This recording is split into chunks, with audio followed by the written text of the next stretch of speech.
Hey guys, welcome back to another episode of First Chapter Friday. Today I have chosen a genre that some of you might not even know exists in the library because it is over at the very end of the nonfiction section. It's at the end, like way over by the computers, by that one door that you guys sometimes like to walk in when you're not supposed to try to beat the rest of your class in. And so it's over there kind of by itself, and it has a red sticker on the end.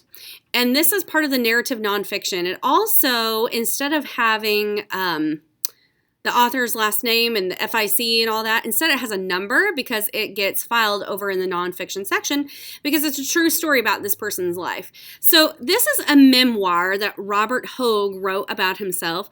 And the difference between a memoir and an autobiography is an autobiography will go from like when the person was born or from like when they were a little bitty kid all the way to their life, and sometimes clear until like almost their death.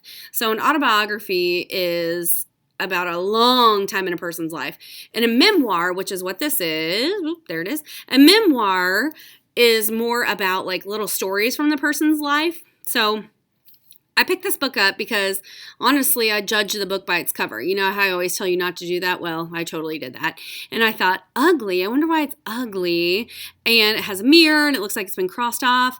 And the thing at the top here also got me where it says, a beautiful true story about one very ugly kid. And it automatically reminded me of the story Wonder. Remember Augie and Wonder? So it made me kind of want to read it. So I read it, and it's really good.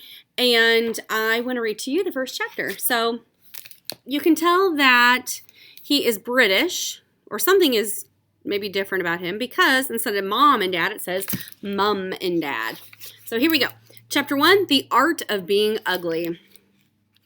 Imagine you're in art class.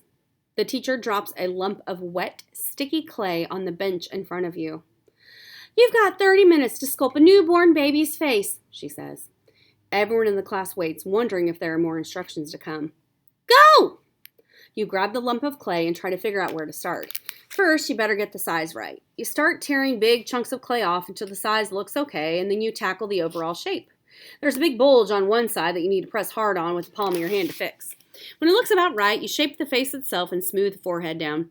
Next, you craft a chin and push the clay with your thumb to add a little dimple. As you start to sculpt details, soft cheeks, a lovely small nose, perfect ears, eyes that are closed because you decide this newborn baby is asleep, you realize your sculpture is coming together just right. Time's almost up, your teacher says.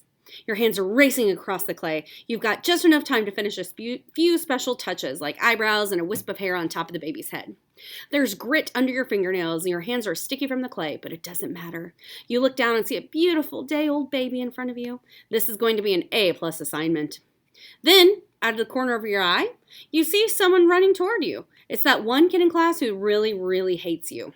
Yep, that one. Turns out he's so jealous of how good of a job you've done that he rushes towards your sculpture, and you reach out to stop him, but it's too late. He shoves a ball of clay right in the middle of the face that you've made. You hear a soft squelch and then gasp as you see the damage the attack has done. Your sculpture looks ruined. The little nose you made has been squashed by a giant clay splotch spread across the face. It's been pushed so hard into the face that the beautiful eyes you made are now way farther apart than they should be. The extra time you put into getting the size and shape of the head just right is totally wasted too. It's bumpy and it's broken. Imagine what that sculpture looks like now, and you'll know exactly what I looked like when I was born. I am the ugliest person you've ever met. It wasn't supposed to be that way. No one had any idea that was coming. My parents had 4 children before me, and I should have been born, plain and simple, on a Friday. But July 21st, 1972 came and almost went without much to show for it. As midnight neared, however, my mother, Mary Hogue, went into labor. My parents didn't own a telephone, so Mom rushed next door and asked the neighbors to call my father, Vince, home from work. Dad raced back from the job at a factory that made food for chickens. They had no time to spare. It would take them about half an hour to reach the hospital from our suburban Brisbane home. My father arrived, jumped out of the car into the dark night, and ran upstairs. He packed my mother into the car as fast as he could, and they left for the hospital. When my mom was admitted, her contractions that signaled the baby was coming were 2 minutes apart. Her baby should have been there very soon, but at 2 a.m. on Saturday morning, the contractions stopped, dead. The doctors were worried and told my parents they might have to induce labor if the contractions didn't restart. Mom was sent to the hospital ward to wait. At 5:30 a.m. on Sunday, July 23rd, her contractions started again. It was a long, difficult labor for a fifth baby, and I was born at 12:35 p.m. Back then, a mother's usual first question would have been, is it a boy or a girl? But something didn't seem quite right, so my mother had different questions for the doctors. Is my baby okay? She asked.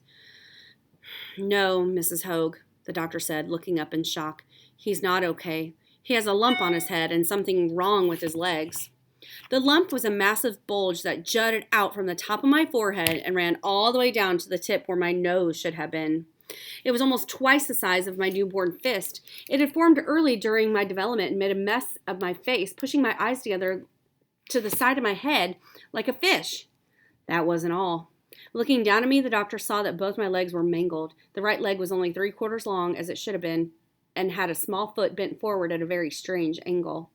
The foot had 4 toes, and 2 of them were partially joined together. My left leg was even shorter and had only 2 toes. Both looked bent and broken.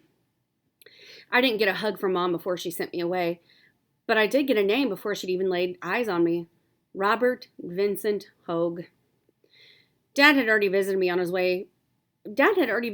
his own by the time he saw Mom. When he described how I looked, they both burst into tears. Perhaps he'll just die, Mary said to her husband. Growing up on his parents' farm, Vince had birthed plenty of calves and lambs. He knew I might be an ugly baby, a baby with a tremendous number of problems, but he also knew his son was a fighter. There is no chance, dear. He's too strong and healthy. That didn't stop my mother feeling awful about it all, though. The next day was her birthday, and she'd expected a perfect little baby boy as the best present ever. Instead, she got a little monster. I was sent to the hospital's intensive care ward, ugly and alone. Chapter 2 is called Left Behind. So, if you would like to read the rest of this book and see how Robert Hoag's life turns out, you can go to the narrative nonfiction section. Again, that's down at the very, very, very end of the bookshelves over by the other door of the library. And look for this. The author's last name is H-O-G. All right, I hope you enjoyed this edition of First Chapter Friday. I'll see you next week. Bye.